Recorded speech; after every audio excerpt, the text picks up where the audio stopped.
Hello everyone. सो आज का जो सेशन है उत्तर प्रदेश स्पेशल का यह सीरीज होने वाला है, जिसमें से सीरीज जो है आज पहले नंबर का है। ये वीडियो किन के लिए इम्पोर्टेंट है? सो Uttar Pradesh PCS, UP RO TRO और यूपी लोअर पीसीएस, साथ ही साथ उत्तर प्रदेश के सरकार के द्वारा जो भी पेपर कराए जा रहे हैं या जो भी पेपर कराए जाएंगे उनके लिए वीडियो काफी इम्पोर्टेंट है। कुछ इसमें स्टैटिक एस्पेक्ट्स हैं, कुछ डायनेमिक है। ठीक है, तो जो स्टैटिक है वो तो बिल्कुल ज्यों का त्यों रहेगा, जो डायनेमिक है वो अपडेट होते रहते हैं, तो उसको हम समय समय पर अपडेट करते रहेंगे। क्लियर? सो अगर उत्तर प्रदेश के एग्जाम की प्रिपरेशन आप कर रहे हैं तो वीडियो काफी इंपॉर्टेंट होने वाला है। और ऐसा नहीं कि बहुत वेरीफाई या कंटेंट है आपके पास भी यह होगा। क्लियर? सो अगर आपने इकट्ठा भी समग्र एनालिसिस यूपी स्पेशल का नहीं किया है तो बस उसी का यह सीरीज है। अदरवाइज आप, मैं मान के चलता हूं कि आप इसको पहले से भी कर चुके होंगे। ठीक है, चलिए स्टार्ट करते हैं। सो यूपी स्पेशल पे हम आज बात करेंगे। क्लियर? और ये मान के चलेंगे कि आप इससे बिल्कुल परिचित होंगे। ठीक है, तो चलिए स्टार्ट करते हैं। उत्तर प्रदेश का जो क्षेत्रफल है, ठीक है, वो भारत के भौगोलिक क्षेत्र का 7.33% है। देखिए ये जो सारे कंटेंट है ना, क्वेश्चंस यहाँ से नहीं आते हैं। अगर वनडे एग्जाम की बात अगर न करें तो जितने भी कंटेंट है यहाँ से क्वेश्चंस नहीं आते हैं।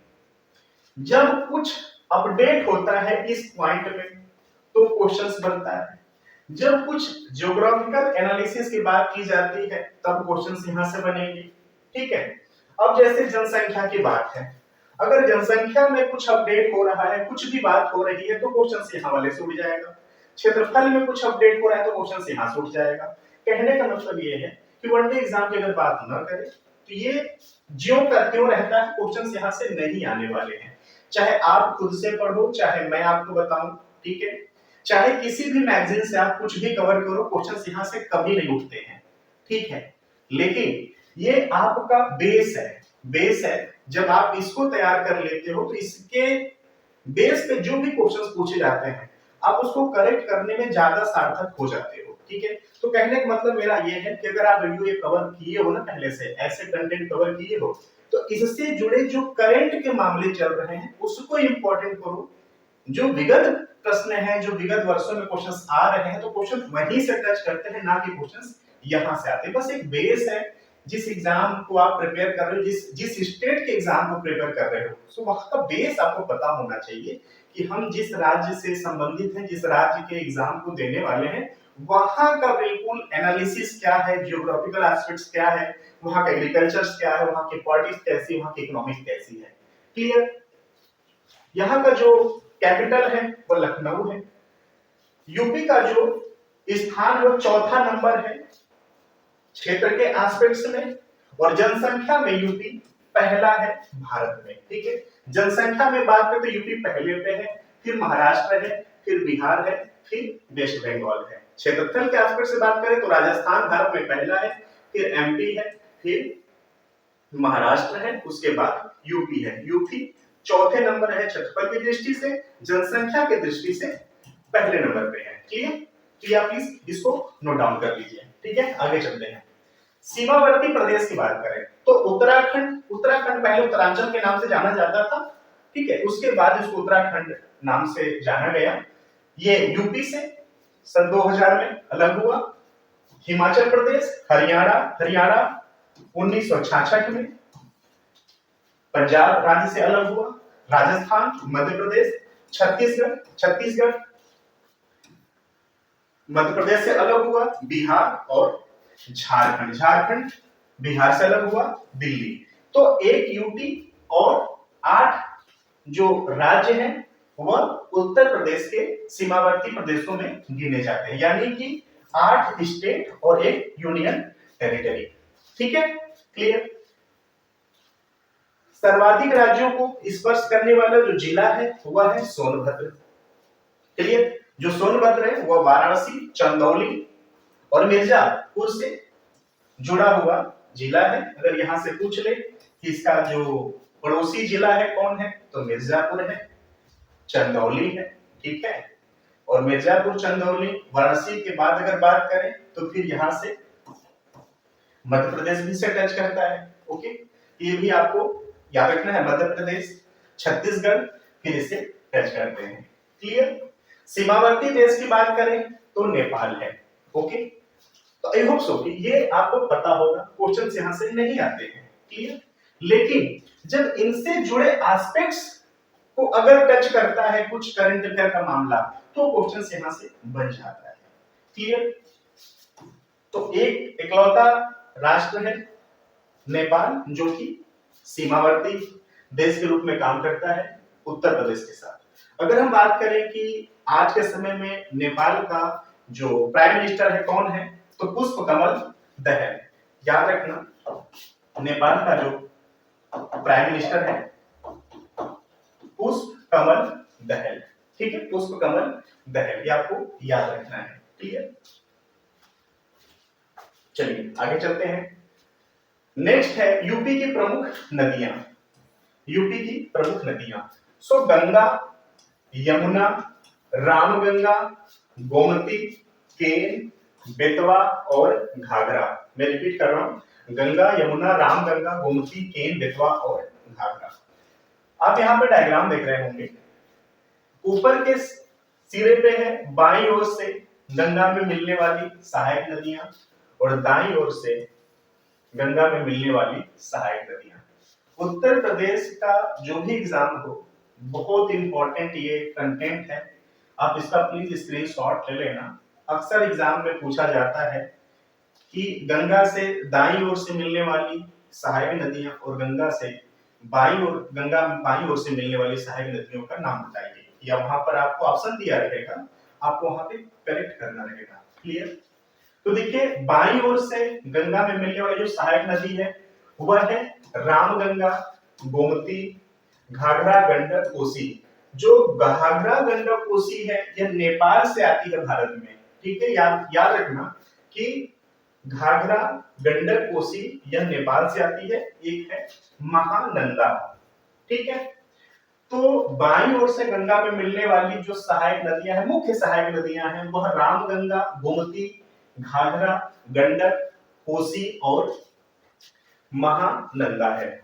ठीक है, साथ ही साथ दाईं ओर से गंगा में मिलने वाली जो सहायक नदियां हैं वह है चंबल, बेतवा, केन। अब याद रखना कि जो चंबल, बेतवा, केन है, ठीक है, चंबल, बेतवा और केन, यह गंगा की सहायक नदी नहीं है, यह गंगा की उप सहायक नदी है। ठीक है, यह उप सहायक नदी है। क्लियर? यह उप सहायक नदी है। यह सहायक नदी किसकी है? यमुना की है। ठीक है, जो यमुना है वह गंगा की सहायक नदी है। उप सहायक नदियां कौन कौन सी हैं? तो चंबल, बेतवा, केन। जो चंबल है वो उत्तर प्रदेश के इटावा में मिलता है यमुना में। जो बेतवा है वो यूपी के हमीरपुर में मिलता है यमुना में। और जो केन है वो बांदा जिला में मिलता है यमुना में। क्लियर? तो गंगा की जो सहायक नदी है वो यमुना है, ठीक, और गंगा की उप सहायक नदी है तो वह कौन है? चंबल, बेतवा और केन। इनका प्लीज आप जिला याद रखना कि किन किन जिलाओं में यह स्पर्श करती है, मिलती है यमुना में। ठीक है, साथ ही साथ एक है सोन और टोंस। ठीक है, सोन और टोंस। तो बाईं ओर से गंगा में मिलने वाली नदी कौन कौन सी है? तो चंबल, बेतवा, केन, यमुना, टोंस और सोन। ठीक है, जिसमें से मुख्य रूप से सहायक नदी सोन, टोंस और यमुना है। ठीक है, और बाईं ओर से मिलने वाली तो रामगंगा, गोमती, घाघरा, गंडक, कोसी, महानंदा, जिसमें से घाघरा, गंडक और कोसी जो है वह नेपाल से भारत में आई हुई है।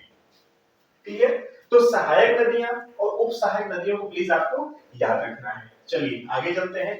यूपी का जो पहला स्थान है, स्पेशली फॉर अगर बात करें प्रोडक्शन में, उत्पादन में, तो गेहूं में पहला नंबर है, मसूर उत्पादन में पहले नंबर पे है। ठीक है, क्लियर? मसूर में पहले पे है, कुल खाद्यान्न उत्पादन पहले पे है, कुल सब्जी में, कुल बागवानी उत्पादन में। ये जो बागवानी उत्पादन का डाटा है ये 2021-22 के हिसाब से बात किया गया है। ठीक है, तो 21-22 का अगर डाटा रहेगा तो आपको बताना है कि कुल बागवानी उत्पादन में यूपी पहले नंबर पे है। आलू उत्पादन, आम, अमरूद, आंवला उत्पादन, कुल पशु उत्पादन, गन्ना, रेल मार्ग, बैंक शाखाएं, पोस्ट ऑफिस। ये जो इतने कंटेंट हैं, यहां पर फर्स्ट है यूपी। किसमें? पूरे भारत में। मैं रिपीट कर दे रहा हूं, गेहूं उत्पादन, मसूर उत्पादन, कुल खाद्यान्न उत्पादन, कुल सब्जी, कुल बागवानी, बागवानी में 2021-22 की डाटा पे बात किया गया है। आलू उत्पादन में आम, अमरूद, आंवला, कुल पशु उत्पादन, गन्ना, रेल मार्ग, बैंक शाखाएं और पोस्ट ऑफिस। इन मामलों में यूपी पहला है भारत में। ठीक है। मौसम की बात करें तो भारत में जो यूपी है, ग्रीष्मकालीन मौसम होता है मार्च से जून के समय। वर्षा की बात करें तो मध्य जून से सितंबर का जो समय है यूपी में वर्षा का समय होता है। शीत ऋतु की बात करें तो अक्टूबर से फरवरी का जो समय है वह यूपी में शीत ऋतु का होता है। ठीक है।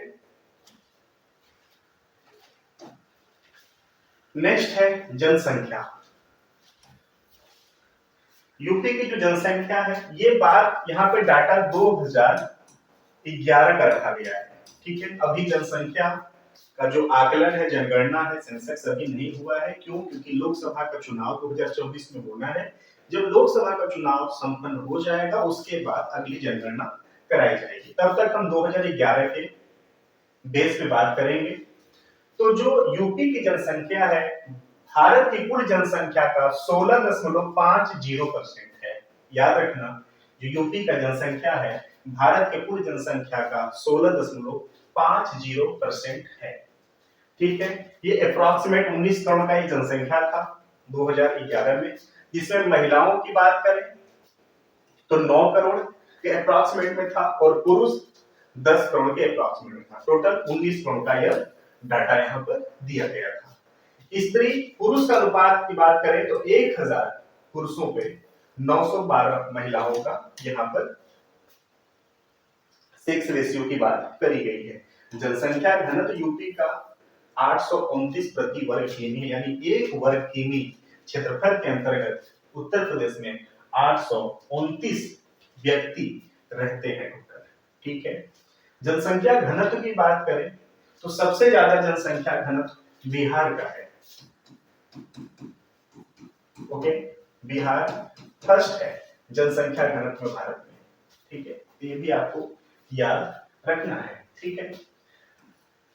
जनसंख्या में 10 की वृद्धि दर यूपी का 20.2% है। 20.2% यूपी का जो 10 की वृद्धि दर है जनसंख्या के आधार पर। राजकीय भाषा हिंदी और उर्दू है। राजकीय चिन्ह मछली, तीर और धनुष है। ठीक है। राजकीय पुष्प पलाश है। राजकीय वृक्ष सीता अशोक है। यहाँ पे थोड़ा सा डाउट रहता है, अगर ऑप्शन में अशोक सीता अशोक बाकी कोई 2 और वृक्ष साथ में अशोक और सीता अशोक रहा तो आपको करेक्ट करना है सीता अशोक पे। बाकी 3 वृक्ष कोई और रहा, ठीक है, और वहां पे सीता अशोक न लिख करके सिर्फ अशोक लिख दिया तो आपको करना है अशोक पे राइटिंग। ठीक है, याद रखना आपको ये चीज। ठीक है। तो अशोक सीता अशोक पब्लिक पे रहता है, तो अगर सीता अशोक है तो बिल्कुल करेक्ट है। अगर वहां पर सीता अशोक का नाम नहीं है, बाकी 3 कोई अन्य वृक्ष है, वहां पर एक अशोक आ गया तो अशोक रहेगा राइट आंसर। ठीक है। यूपी दिवस की बात करें तो 24 जनवरी। राजकीय पशु बारहसिंहा, राजकीय पक्षी सारस, इसको क्रॉन्च भी कहते हैं। यूपी की जो सीएम है योगी आदित्यनाथ, गवर्नर आनंदीबेन पटेल है। ठीक है। ठीक है। तो ये भी आपको याद रखना है। अब यहाँ पे थोड़ा सा इंपॉर्टेंट क्या हो जाता है, यहाँ पे थोड़ा सा इंपॉर्टेंट अगर बात करें कि और इंपॉर्टेंट क्या हो जाता है। ठीक है। तो जो मुख्यमंत्री हैं, ठीक है, उत्तर प्रदेश के जो मुख्यमंत्री हैं, यानी कि यहाँ पर तो सीएम के नाम हमने जान लिया, काफी उतना कुछ खास इंपॉर्टेंट नहीं है। ठीक है। गवर्नर का नाम जान लिया, उतना खास इंपॉर्टेंट, क्योंकि एग्जाम में ये सब चीजें तो नहीं आती हैं। इनसे जुड़े एस्पेक्ट, इनसे जुड़े आर्टिकल पूछ लेते हैं, ये आपको याद रखने हैं कि इनसे जुड़े जो एस्पेक्ट्स हैं वो क्या है, इनसे जुड़े जो आर्टिकल हैं ये यहाँ पर इंपॉर्टेंट हो जाते हैं। तो जो सीएम की नियुक्ति है ना वो राज्यपाल करते हैं। आर्टिकल 164, ठीक है, आर्टिकल 164 क्या कहता है कि जो सीएम की नियुक्ति है वह राज्यपाल करेंगे। ठीक है, तो ये आपको पता होना चाहिए, ये आपको पता होना चाहिए। ठीक है, और जो राज्यपाल हैं, जो गवर्नर हैं, ठीक है, आर्टिकल 155 राष्ट्रपति राज्यपाल की नियुक्ति करते हैं। ये दो आर्टिकल प्लीज आपको याद रखना है। ठीक है, ये दो आर्टिकल। बाकी योगी आदित्यनाथ उत्तर प्रदेश के सीएम है, जो राज्यपाल है आनंदीबेन पटेल है। ठीक है, आर्टिकल याद रखना है कि हमारे भारत के संविधान में आर्टिकल 164 में सीएम की नियुक्ति की बात कही गई है, जो कि राज्यपाल के द्वारा कराई जाती है। आर्टिकल 155 में राज्यपाल की नियुक्ति होती है, जो कि राष्ट्रपति के द्वारा कराई जाती है। क्लियर? चलिए आगे चलते हैं। शहरी जनसंख्या की बात करें, जस्ट वेट। यहां पर जो जनसंख्या घनत्व है, यहां पर हमें भारत की भी जनसंख्या घनत्व के बारे में पता होना चाहिए। तो 382, ठीक है, जो 382 है, यह भारत का जनसंख्या घनत्व है 382। ये हम 2011 के डाटा पे बात कर रहे हैं। ठीक है, ये भी आपको याद रखना है। चलिए आगे चलते हैं। नेक्स्ट है शहरी जनसंख्या यूपी का। तो 22.3% लोग, 22.3% लोग ये उत्तर प्रदेश की जो टोटल जनसंख्या है उसके 22.3% लोग यूपी में शहर में निवास करते हैं। और यूपी की ग्रामीण जनसंख्या की बात करें तो 77.7% लोग, 77.7% लोग ग्राम में निवास करते हैं। ठीक है, क्लियर? तेंदुलकर समिति के अनुसार गरीबी रेखा के नीचे जो निवासी जनसंख्या है वह 29.43% है 2011-12 के डाटा की बात की, यानी जिसको हम बीपीएल कहते हैं। ठीक है, तो जो बीपीएल धारी परिवार है उनका जो जनसंख्या है वो 29.43% है उत्तर प्रदेश का। किस बेस पे? तो 2011-12 के डाटा पे हम इसको बात कर रहे हैं। ठीक है, जन्म के समय जन्म प्रत्याशा 2015-19 का अगर बात करें, देखिए जन्म प्रत्याशा की क्या मतलब होता है। ठीक है, आप प्रत्याशा को एंटीसिपेटेशन भी जान सकते हैं। ठीक है, एंटीसिपेटेशन, ठीक है, आप ठीक है, इसको कहते हैं प्रत्याशा। क्लियर? प्रत्याशा, या इसको आप पूर्वानुमान भी कह सकते हैं। क्लियर? पूर्वानुमान भी कह सकते हैं। ठीक है, यानी कि जो पुरुष है, महिला है, या जो एक एवरेज व्यक्ति की बात करी गई है, प्रत्याशा का मतलब कि जब आप जन्म लेते हो आज के समय में, यानी 2015 से 19 के बीच का जो पूर्वानुमान लगाया गया है, प्रत्याशा की बात कही गई है। जब कोई बच्चा जन्म लेता है, ठीक है, तो बच्चा में अगर वह पुरुष है तो जन्म से वो 65 वर्ष तक जीवित रहने का उसका अनुमान लगाया गया है। अगर वो महिला है तो 66.2 वर्ष तक उसको जीवित रहने का अनुमान लगाया गया है 2015-19 के डाटा के आधार पर। क्लियर? तो जो उत्तर प्रदेश है वहां पर जो जन्म प्रत्याशा है, एक एवरेज की बात करें तो 65 वर्ष है, यानी 0 से 65 वर्ष का एक एवरेज उम्र है कि यहाँ के लोग जीवित रहते हैं स्वस्थ रूप से। अगर वो कोई आकस्मिक कोई परेशानी नहीं हुई तो, अगर पुरुष है तो 65 वर्ष, महिला है तो 66.2 वर्ष। तो जन्म के समय जन्म प्रत्याशा यूपी का जो है 2015-19 के आधार पर पुरुष 65, महिला 66.2, ठीक है, और एवरेज की बात करें तो 65 वर्ष। ठीक है, धर्म के अनुसार जनसंख्या 2011 की जनगणना के अनुसार अगर बात करें तो यूपी में हिंदू 79.73%, मुस्लिम 19.26%, सिख 0.32%, ईसाई 0.18%, जैन 0.11%, बौद्ध 0.10%, अन्य जो धर्म है 0.1%, जो किसी धर्म को नहीं मानते वह 0.29%। ठीक है, ये डाटा का क्रोनोलॉजी आप अवरोही क्रम या आरोही क्रम याद रखना, अवरोही या आरोही। ठीक है, इंक्रीजिंग और डिक्रीजिंग ऑर्डर आपको याद रखना है। यहां से क्वेश्चंस डायरेक्ट आते हैं। ठीक है, शुरू में तो आपने पढ़ लिया कि हिंदू, मुस्लिम और सिख, यहां तक तो सबको याद रहता है। आपको कंफ्यूजन यहां से कराया जाता है, ये 3 और बाकी ये 2 से 3 में आपको कंफ्यूजन कराया जाएगा। ये ऑर्डर आपको दे देगा। अब यहाँ पे आपको आरोही और अवरोही क्रम में बताना पड़ता है कि यूपी की स्थिति क्या है धर्म के आधार पर। ओके, और ये तेंदुलकर समिति याद रखना है, जो तेंदुलकर समिति है इनका जो कमेटी था, इन्होंने बताया था 2011-12 के आंकड़े के आधार पर कि यूपी जो है वहां पे 29.43% लोग ऐसे लोग हैं जो गरीबी रेखा के नीचे जीवन अपना यापन करते हैं, यानी बीपीएल। ठीक है, बिलो पॉवर्टी जो लाइन होता है उसकी बात कर रहा है। 2011 और 12 जब अगली जनगणना होगी 2024 के लोकसभा चुनाव के बाद, उसके बाद पता चलेगा कि बीपीएल की अवस्थिति अभी यूपी में क्या है, घटा है, बढ़ा है, क्या है। फिलहाल 2011 के आधार पर हम बात कर रहे हैं। कुल साक्षरता दर 2011 के डाटा के आधार पर 67.7% है उत्तर प्रदेश की। याद रखना, जो लिटरेसी रेट है यूपी का 2011 के आधार पर 67.7% है, जिसमें से पुरुष का जो साक्षरता दर है वह 77.73% है, स्त्री साक्षरता दर 57.2% है। नगरीय साक्षरता दर उत्तर प्रदेश में 75.1% है, जिसमें कि पुरुष 80.4% और स्त्री 69.2%। ग्रामीण साक्षरता दर 2011 के आधार से 65.5% है, जिसमें से पुरुष 67.3%, स्त्री 53.7%।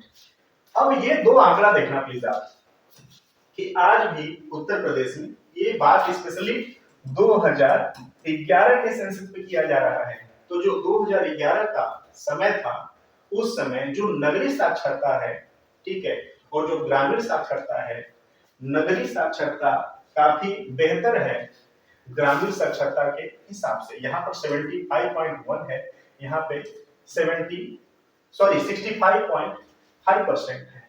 नगरों में पुरुषों की साक्षरता 80.4 है और जो ग्रामीण अंचल है वहां पर पुरुषों की साक्षरता 76.3% है।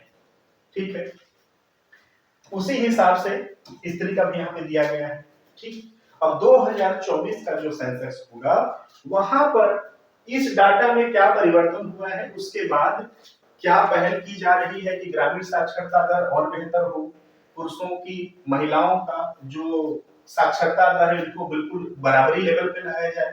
ठीक है, तो क्या पहल है क्या नहीं वो आगे की बात है, फिलहाल आपको डाटा इतना आपको याद रखना है। ठीक है, प्रशासनिक इकाइयां की बात करें 2022 तक की, तो मंडलों की संख्या यूपी में 18 है, जिला की संख्या 75 है, ग्राम पंचायतों की संख्या 2021 के आधार पे 58,189, तहसील 351 है, विकास खंड 826 है 2022 के आधार पे।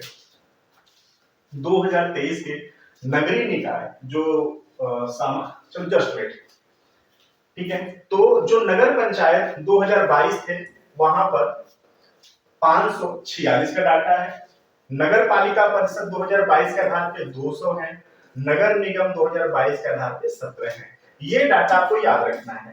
ठीक है, तो जो यूपी है, यूपी में नगर निगम 17 है, नगर पालिका परिषद 200 है, नगर पंचायत 546 है। ठीक है, ओके। 2023 का जो नगरीय निकाय चुनाव हुआ है, सामान्य चुनाव के अनुसार 760 नगरीय निकाय है, जिसमें से 17 नगर निगम है, 199 नगर पालिका परिषद है, 444 नगर पंचायत है। अब ये डाटा इंपॉर्टेंट है, याद रखना।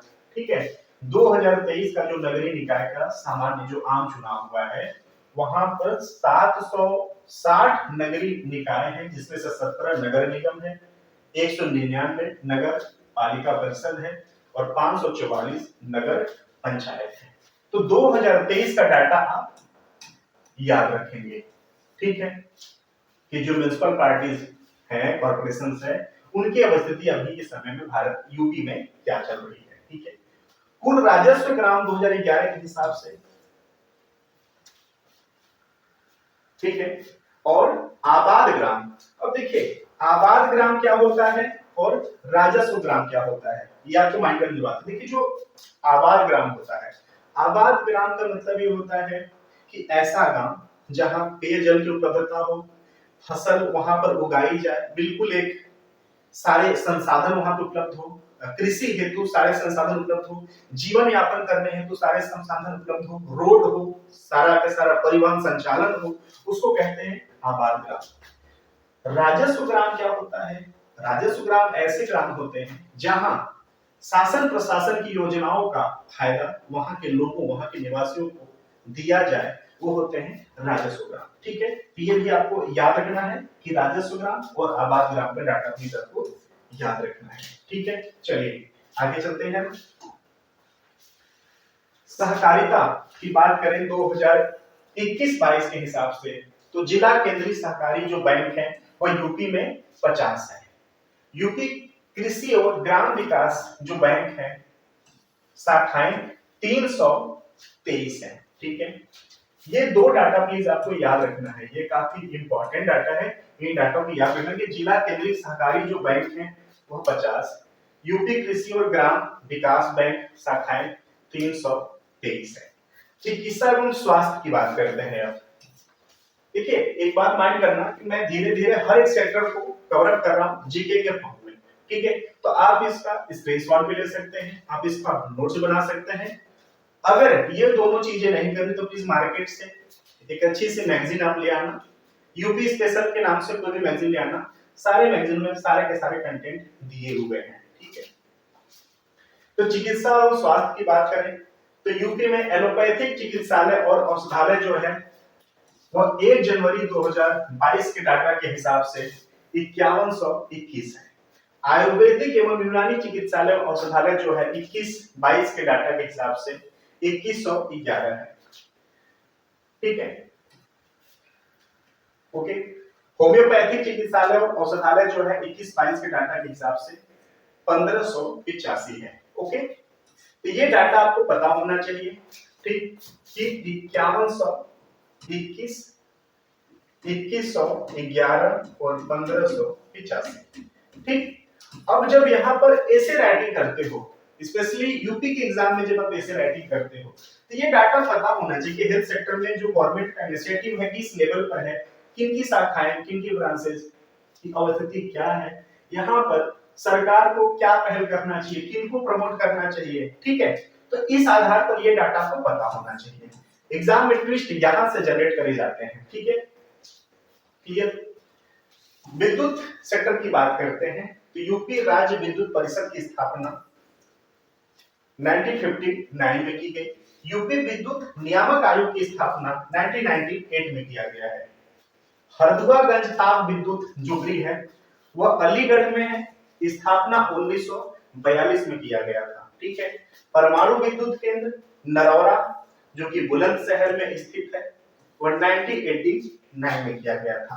ये हरदुआ और परमाणु विद्युत केंद्र, ये दोनों आपको इंपॉर्टेंट के रूप में याद रखने हैं। इस पे पिछले साल के पेपर में क्वेश्चंस यहां से टच हुए हैं, कि आपको इतना याद रखना है। ठीक है, चलिए आगे चलते हैं।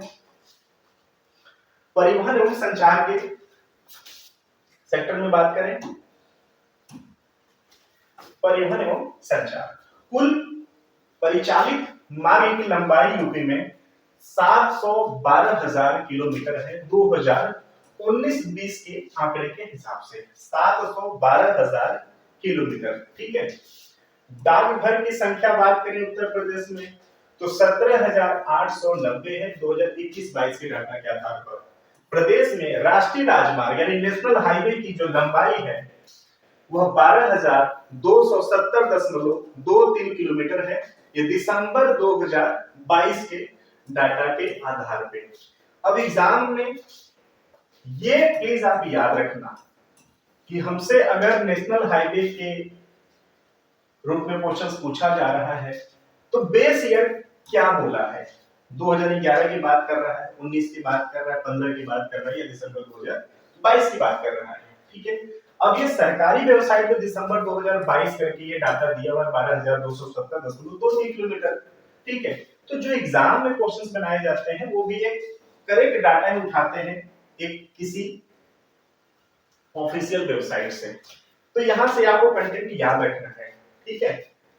राष्ट्रीय राजमार्गों की लंबाई की दृष्टि से देश में स्थान यूपी का दूसरा है। ओके, राष्ट्रीय राजमार्गों की लंबाई हमने यहाँ पर देख लिया। यूपी से गुजरने वाले सबसे लंबे राष्ट्रीय राजमार्ग 19 पुराना का जो नाम था वो NH2 था। यह इंपॉर्टेंट है, ठीक है। आप इसको जी के इसको ऑब्लिक करंट भी कर लेना, ठीक है।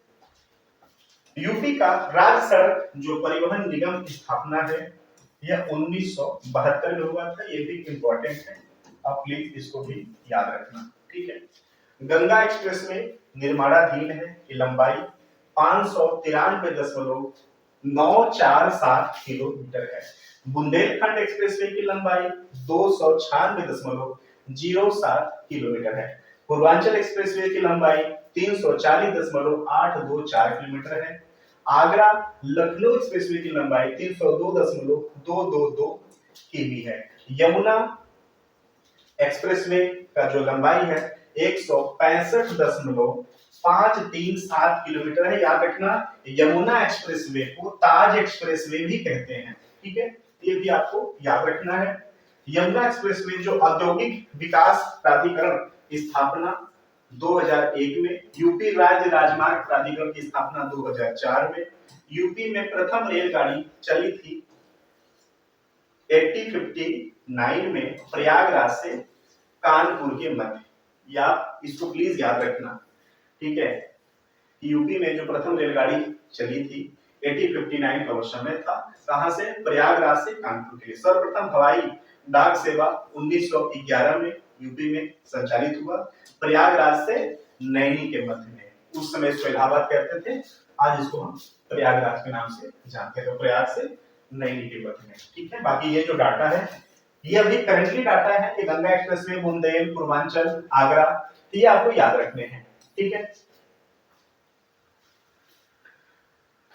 भाषा के अनुसार यूपी में जनसंख्या 2011 के डाटा के हिसाब से बात करें तो जो हिंदी भाषी लोग हैं यूपी में वह 94.08% है, ठीक है। उर्दू भाषी 5.42%, पंजाबी 0.25% और बंगाली 0.12%, ठीक है। ये भी डाटा इंपॉर्टेंट है, इसको आप याद रखना। चलिए प्रतिनिधि के रूप में आते हैं।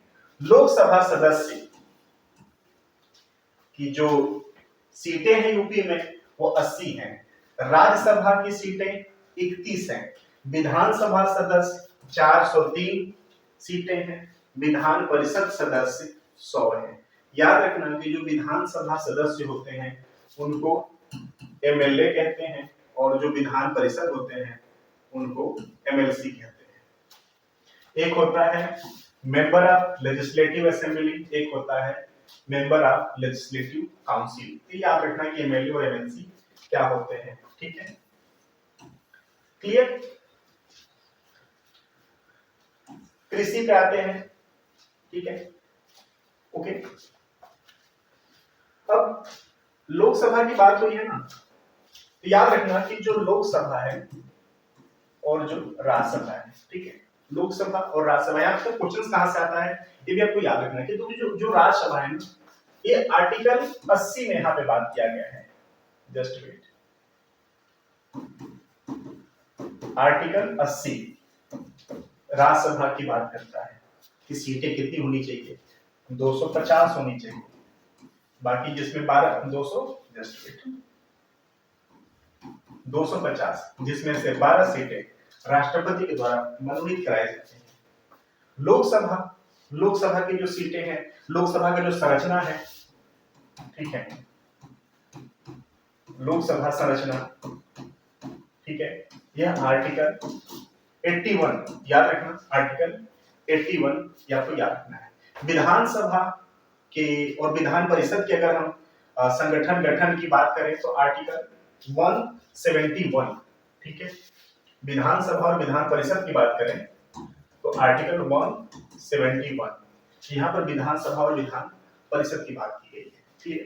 तो आई होप सो कि आप याद रखना लोकसभा की सीट उत्तर प्रदेश में 80 है, राज्यसभा की 31 है, विधानसभा 403, विधान परिषद 100। ठीक है, संबंधित हमने आर्टिकल जान लिए कि जो राज्यसभा है आर्टिकल 80, जो लोकसभा की संरचना की बात करता है वह आर्टिकल 81, जो विधानसभा और विधान परिषद है ये 171 आर्टिकल जो है इनकी संरचना की बात करता है। ठीक है, अब आते हैं कृषि सेक्टर, एग्रीकल्चर। कृषि जलवायु प्रदेश 9 है यूपी में, काफी डिमांडिंग ये टॉपिक रहा है।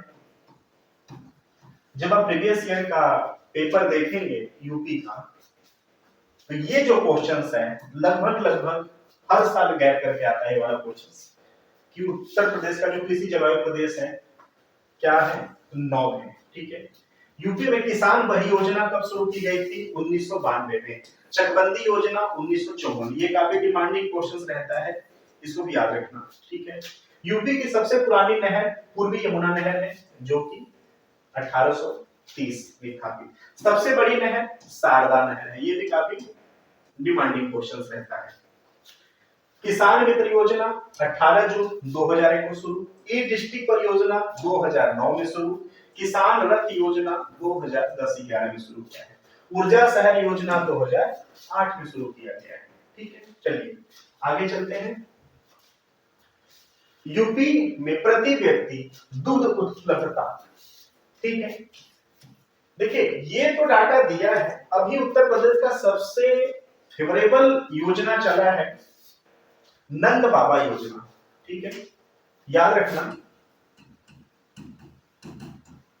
नंद बाबा योजना। ये जो नंद बाबा योजना है ना, उत्तर प्रदेश को दुग्ध उत्पादन में अग्रणी लाने के लिए योजना शुरू किया गया है। ये मैं कंटेंट बहुत तरीके से अच्छे से मैं करंट अफेयर सीरीज में करा चुका हूं। आप जाकर चैनल पे करंट अफेयर वाले लिस्ट में आप इस टॉपिक को डाल के देख सकते हैं, या गूगल पे बस आप नंद बाबा योजना डाल के कर लेना। बिल्कुल यह उत्तर प्रदेश में दुग्ध उत्पादन को प्रोत्साहित करने के लिए योजना शुरू की गई है। नंद बाबा योजना के अंतर्गत ही एक योजना लाई गई है नंदनी योजना। नंदनी योजना, इसमें क्या है कि जो देसी प्रजाति की जो गाय हैं, ठीक है, वो कहीं ना कहीं अब लोप के कगार पे आ चुकी हैं। वो दिख नहीं रही, उनकी प्रजातियों का हनन हो रहा है। ठीक है, तो उन प्रजातियों को प्रोत्साहित करने के लिए, वो प्रजाति कहीं लुप्त न हो जाए, उन प्रजातियों को लाने के लिए नंदनी योजना लाया गया है। उस पे सरकार सब्सिडी भी दे रही है, सरकार उनको प्रोत्साहित भी कर रही है जो इस योजना में पार्टिसिपेट कर रहे हैं। याद रखना नंद बाबा दुग्ध उत्पादन के लिए, नंदनी जो देसी किस्म की कुछ जैसे सहवाल है, ठीक है, कुछ ऐसी गायें हैं, उनको प्रोत्साहित करने के लिए, उनकी जनजातियों, उनकी जातियों को, उनकी संख्या को प्रोत्साहित करने के लिए ये नंदनी योजना शुरू किया गया है। ठीक है, तो आज के समय में अगर करंट अफेयर से पूछा जाएगा तो नंद बाबा और नंदनी से पूछा जाएगा, बाकी इसके बैकग्राउंड पे बात कर लेते हैं। तो राज्य दुग्ध परिषद की स्थापना 1976 में हुआ था। ठीक है, गोकुल पुरस्कार दिया जाता है दुग्ध उत्पादन से संबंधित। याद रखना नंद बाबा में भी पुरस्कार का व्यवस्था किया गया है, तो नंद बाबा भी याद रखना है और गोकुल पुरस्कार भी आपको याद रखना है। ठीक है, अगर हम यूपी की बात करें दूध उपलब्धता की, तो यूपी में 292 ग्राम पर डे उपलब्धता है। वहीं भारत की बात करें तो 444 ग्राम पर डे है। ये 2021-22 का डाटा के आधार पर बात कर रहे हैं। ठीक है, प्रमुख कृषि निर्यात जोन जो यूपी के हैं, अगर जिलों के आधार पर बात करें तो आगरा, हाथरस, फर्रुखाबाद आलू जोन के रूप में जाना जाता है। ऐसा नहीं कि आगरा, हाथरस, फर्रुखाबाद ही ऐसा है जो कि कृषि निर्यात जोन स्पेशली आलू के लिए है। बहुत सारे जिले हैं, लेकिन महत्वपूर्ण उसमें से ये हैं जो कि अपना बहुमत से प्रतियोगिता वहां पर दिखाते हैं। आगरा, हाथरस, फर्रुखाबाद स्पेशल मेन है, बाकी उसके आगे भी हैं, लेकिन इनकी उपयोगिता वहां पर ज्यादा है। लखनऊ, उन्नाव, हरदोई ये आम और सब्जी के निर्यात के जोन के रूप में जाना जाता है। सहारनपुर, मुजफ्फरनगर, बिजनौर और बागपत यह आम अब लखनऊ, उन्नाव, हरदोई, सहारनपुर, मुजफ्फरनगर, बिजनौर और बागपत, ये दोनों आम के निर्यात के जोन के लिए जाने जाते हैं। तो कंफ्यूजन यहाँ पर क्रिएट नहीं करना है। अगर ये वाला आता है तो इसको प्रायोरिटी ज्यादा आपको देना है, ठीक है, उसके बाद इसको प्रायोरिटी आपको देना है, ठीक है। बरेली, शाहजहांपुर, पीलीभीत, ये बासमती चावल के निर्यात जोन के रूप में जाने जाते हैं। विभिन्न साधनों द्वारा शुद्ध सिंचित क्षेत्र जो उत्तर प्रदेश का है, अगर उसकी प्रतिशत की बात करें तो यूपी में नलकूप से जो सिंचित शुद्ध सिंचित क्षेत्र है वो 73.4%, नहर से 15.1%, कुआं से 8.6%, तालाब और झील से 0.6% और अन्य से 2.3%। ये क्वेश्चंस भी काफी एग्जाम में डिमांड रहता है, स्पेशली फॉर यूपी पीसीएस और यूपी आरओ के लिए, कि जो उत्तर प्रदेश है वहां पर जो सिंचित क्षेत्र है उनमें सबसे ज्यादा उपयोगिता किन माध्यम से खेतों की जो सिंचाई की जाती है। याद रखना, पहले नंबर पे नलकूप है, फिर उसके बाद नहर है, फिर कुआं है, तालाब है, फिर झील है, फिर अन्य आएगा, ठीक है।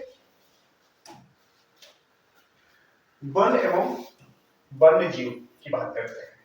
IFSR, Indian state of forest report, याद रखना कि यह द्विवार्षिक रिपोर्ट है, ठीक है, यह द्विवार्षिक रिपोर्ट है, 2 साल में यह रिपोर्ट एक बार आता है, ठीक है। 2021 के अनुसार अगर बात करें तो 17,384 किमी जो क्षेत्र है वह उत्तर प्रदेश का वन क्षेत्र के अंतर्गत आता है। अभिलिखित वन क्षेत्र 15,560 वर्ग किमी, संरक्षित वन क्षेत्र 296 वर्ग किमी और वर्गीकृत अवर्गीकृत वन क्षेत्र 5,528 किमी, ठीक है। ये प्लीज आपको याद रखना है कि अभिलिखित वन क्षेत्र, संरक्षित वन क्षेत्र और अवर्गीकृत वन क्षेत्र का आंकड़ा क्या है, ठीक है। भौगोलिक क्षेत्र का 7.22% उत्तर प्रदेश का वन है, क्लियर, ये आपको याद रखना है, ठीक है, कि भौगोलिक क्षेत्र का 7.22% जो है वह वन और वन्य जीव का क्षेत्र है उत्तर प्रदेश में, ठीक है। वहीं हम भारत की बात करें तो 24.62% अप्रॉक्स में है वन और वन क्षेत्र का, ठीक है। तो याद रखना, ये भारत का और ये जो है ये यूपी का, ठीक है। यूपी में कुल वृक्षावरण और वनावरण का जो परसेंटेज है वो 9.23% है, यानी भौगोलिक क्षेत्र के सापेक्ष की बात करें, यूपी का जो भौगोलिक क्षेत्र है उस भौगोलिक क्षेत्र का 9.23% वृक्षावरण और वनावरण है। वनावरण के अंतर्गत जो क्षेत्र है वह कितना है, तो 14,817.8 वर्ग किमी, यानी कुल भौगोलिक क्षेत्र का 6.15%। ये दोनों आंकड़ा याद रखना, क्या दिया है ऊपर, वृक्षावरण और वनावरण। वृक्षावरण और वनावरण के अंतर्गत यूपी का जो भौगोलिक क्षेत्र है उस भौगोलिक क्षेत्र का 9.23% है वृक्षावरण और वनावरण। अगर सिर्फ और शुद्ध रूप से बात करें वनावरण के अंतर्गत तो 6.15%। अति सघन वन कितना है, तो 1.09%। मध्यम सघन वन 1.67%। खुले वन तो वह 3.39%, ठीक है। ये वाला जो डाटा है इसको प्लीज आप याद रख लेना। यहां से क्वेश्चंस आएगा तो डायरेक्ट आएगा कि यूपी में सघन वन, अति सघन वन, मध्यम वन, खुले वन का जो परसेंटेज है वह क्या है, आपको ये रेशियो याद रखना है क्रोनोलॉजी फॉर्म में, ठीक है। चलिए आगे चलते हैं। कुल वन्य जीव संरक्षण एवं केंद्र, सेंचुरी की बात करते हैं तो उत्तर प्रदेश में कुल वन्य जीव जो संरक्षण केंद्र है वह टोटल 28 है, ओके।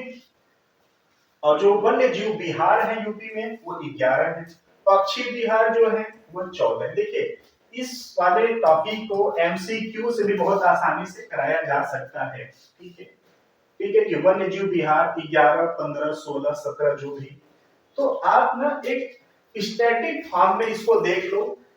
ठीक है, हालांकि एमसीक्यू का तरीका बहुत अच्छा होता है, उससे चीजें याद हो जाती है, लेकिन यहाँ पर फायदा ये है ना कि एक पूरी की पूरी कहानी एक समराइज प्लेटफॉर्म पे चीजों की जो बिल्कुल कवर कर लेते हैं। तो ये भी आपको याद रखना है कि जो कुल वन्य जीव संरक्षण केंद्र है, अभ्यारण्य 28 है उत्तर प्रदेश में, वन्य जीव बिहार 11 है, पक्षी बिहार 14 है, राष्ट्रीय उद्यान 1 है जो कि दुधवा, टाइगर रिजर्व 4 है, कौन कौन से, दुधवा, पीलीभीत, रानीपुर, अमनगढ़, बक्का।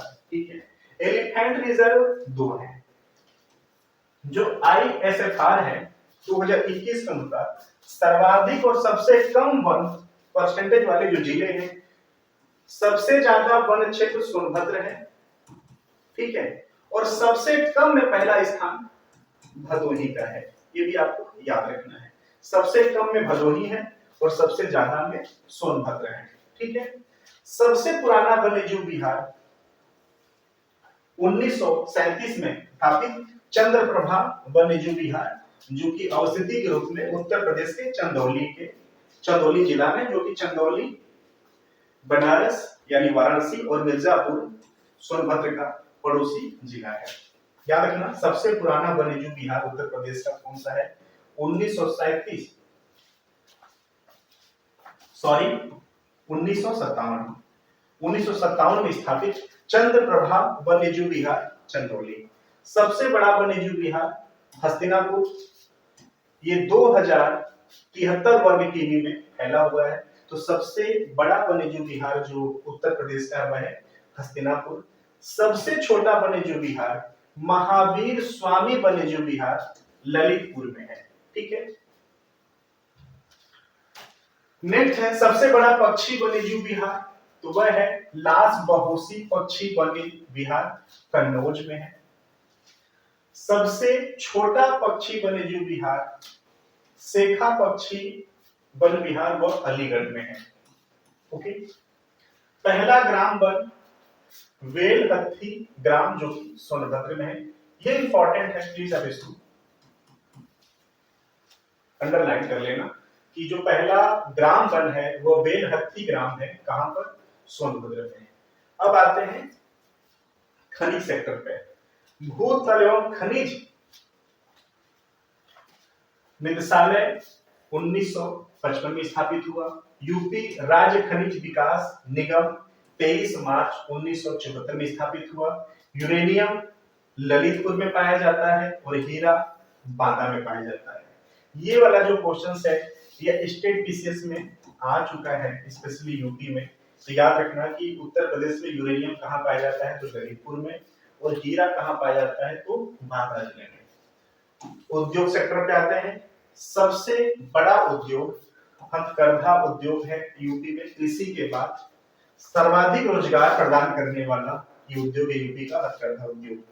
प्रथम चीनी मिल यह प्रतापपुर देवरिया 1903 में स्थापित किया गया था। चीनी उत्पादन में सेकेंड है उत्तर प्रदेश, तो याद रखना।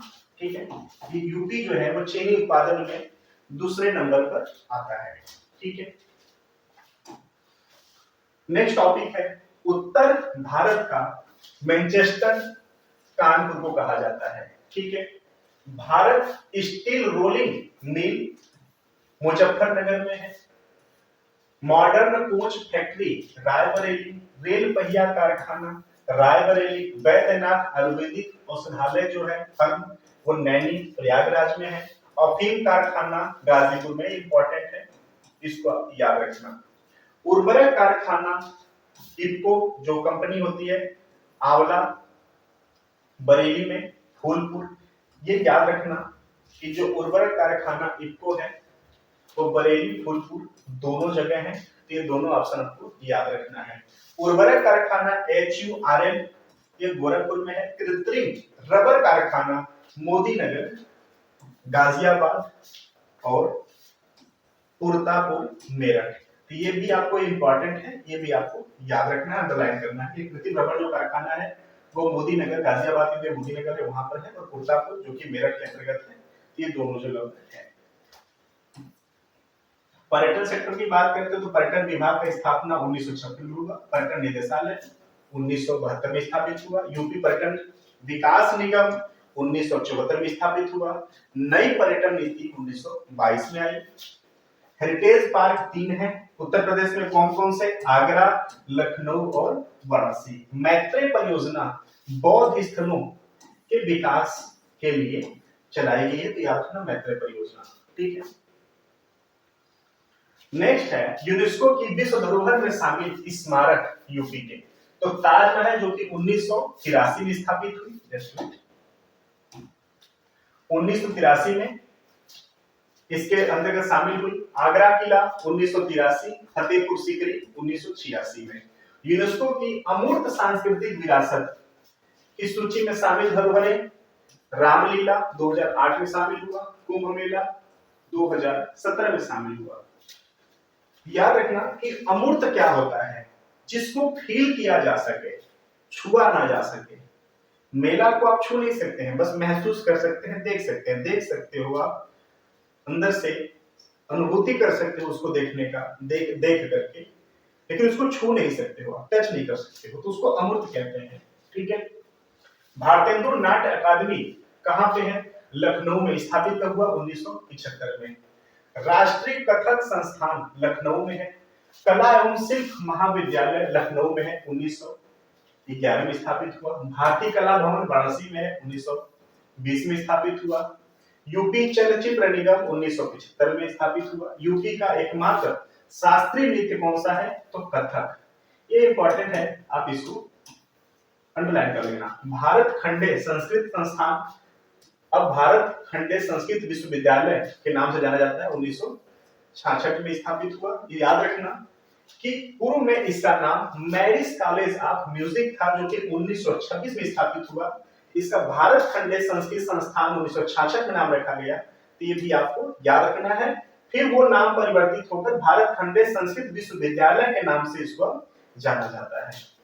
मोतीलाल नेहरू बाल संग्रहालय लखनऊ में है, 1957 में स्थापित हुआ। यूपी में सर्वाधिक मेले मथुरा में होते हैं। अगर हम नंबर की बात करें तो टोटल 86 मेले होते हैं मथुरा में।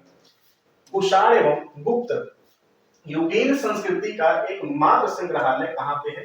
तो मथुरा में है। बटेश्वर मेला कहां होता है? आगरा में होता है। ये स्पेशली फॉर पशु मेला के लिए जाना जाता है, ये भी याद रखना, पशु मेला। ठीक है। सुलहुल उत्सव आगरा में मनाया जाता है। चरकुला नृत्य ब्रज क्षेत्र में आयोजित होता है। तबला एवं सितार का आविष्कार किसने किया? तो अमीर खुसरो ने किया। ठीक है। नेक्स्ट है पार्क और सिटी के लास्ट सेगमेंट होगा। सो डिफेंस पार्क कहां पे है? तो कानपुर में है, झांसी में है, आगरा में और लखनऊ में है। एरोस्पेस पार्क कहां पे है? तो लखनऊ में है, कानपुर, आगरा, मेरठ, गौतम बुद्ध नगर।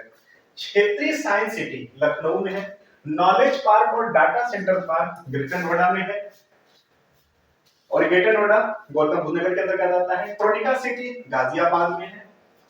ट्रांसगंगा सिटी उन्नाव में है। टाई सिटी ग्रेटर नोएडा में है। बुद्धा थीम पार्क सारनाथ वाराणसी में है। इंटरनेशनल परफ्यूम पार्क कन्नौज में है। फार्मा पार्क ललितपुर में है। सो एवरीबॉडी, टोटल ये सेगमेंट था जो कि यूपी जीके का यह सीरीज पहला था। मैं उम्मीद करता हूं कि ये आप पहले से कंटेंट को कवर कर चुके होंगे। अगर कर चुके हैं तो बस एक रिवीजन के रूप में इस वीडियो को लेना। अगर आपको वीडियो की जो राइटिंग थी वो समझ नहीं आई होगी या वोकैब समझ नहीं आया होगा, तो मार्केट में बहुत अच्छी मैगजीनें हैं, वहां से बिल्कुल अपनी एक्सेसिबिलिटी को बनाइए और मैगजीन को लाइए और अपने नोट डाउन, अपने नोट्स को बनाइए और वहां से रीडिंग को स्टार्ट करिए। चलिए मिलते हैं फिर अगले सेशन में, तब तक थैंक यू सो मच।